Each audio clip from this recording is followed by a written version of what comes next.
I want to start with this very instructive case here. This was reported on the Daily Wire. It says a male student at Embry-Riddle Aeronautical University is suing after the school expelled him for sexual misconduct, even after evidence was presented that showed he was the victim. The student, referred to as John Doe in court documents, says in his lawsuit that he informed ERAU that he was too intoxicated to engage in sexual activity, and witness statements back him up, yet the school relied on antiquated gender stereotypes about male sexuality to say his claim wasn't credible.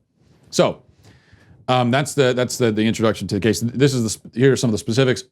Jane and John Doe, no relation, let's hope. Girl and guy on this college campus. I suspect that's not their real names. They've been texting for weeks. They meet up at a party, I think. John is 15 drinks in, okay, completely hammered.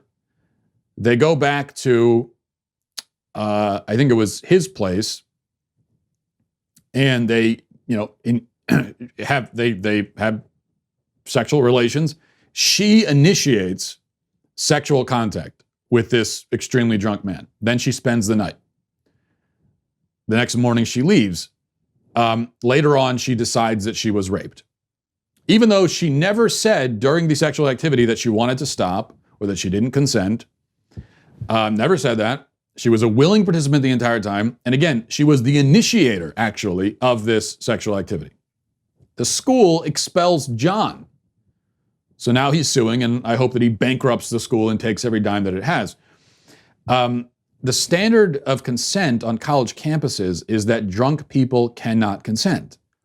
And a great many men have been expelled or worse for having sex with drunk women. Now, here we have a woman having sex with a drunk man, and witnesses say, by the way, that she seemed fine and sober. He was the one that was, completely gone. So by this standard, she is the rapist. She should have been expelled. He's the victim. Yet he gets the penalty. Now, in reality, of course, nobody is the victim here. Well, he is the victim now. He's a victim in a very serious way, the victim of a false rape claim, getting expelled for no reason. So he really is a victim. But in terms of the sexual encounter itself, nobody's a victim. When two people get together and willingly engage in sexual activity with one another, there is no rape. That's not rape. If you had one too many drinks or several too many drinks, that doesn't make it rape either. Because if it did, then the vast majority of all sexual contact on college campuses is rape. And often, both participants are raping each other. But the whole notion is just nonsensical and sick and wrong. But again, that's the standard established. Them's the rules.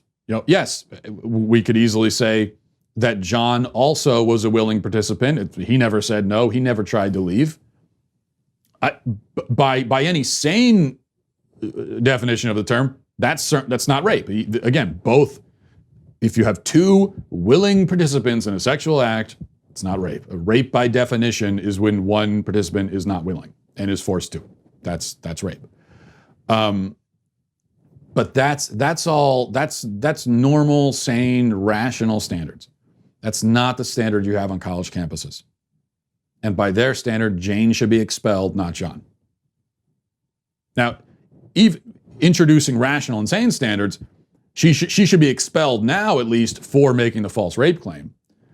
But even she should be expelled 2 times over, actually. What we see at work here is actually, as the article references, it's actually kind of an antiquated, chivalrous notion where the man is more responsible in a sexual act than the woman is. And it's the man's job to protect the woman from herself. That's the way these issues are handled on college campuses. The man is responsible for a sexual act that the woman later regrets, even if he was the drunk one, and even if she was the initiator, and even if she was entirely willful the whole time. Which is to say that the woman is, what? Incompetent? Helpless?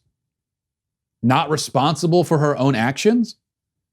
That's the message being sent here. It's a very paternalistic, one might even say patriarchal message of a woman not being responsible for her own actions and the man being penalized for not protecting her from her own self.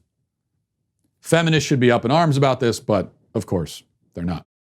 This video is sponsored by BlinkSale, the revolutionary invoicing software for contractors and small businesses. Spend less time billing and more time making bank with BlinkSale. Get a free trial at the link in the video description.